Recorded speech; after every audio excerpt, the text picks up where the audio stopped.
Hello viewers, আসসালামু আলাইকুম। শারমিনস কুকিংয়ে স্বাগতম।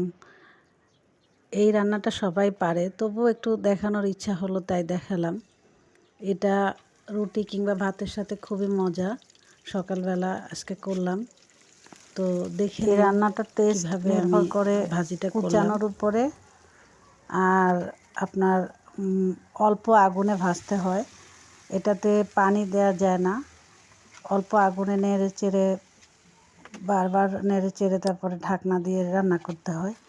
তো ভাজিতে সবসময় পানি না দিলেই ভাজি টেস্টি হয়। তো আমিও সেভাবেই করলাম। হাত দিয়ে একটু টিপে দেখবেন সিদ্ধ হয়েছে কিনা। আমার ভাজি অলমোস্ট সিদ্ধ হয়ে গেছে। এবার আমি একটা বাটিতে তুলে নিব।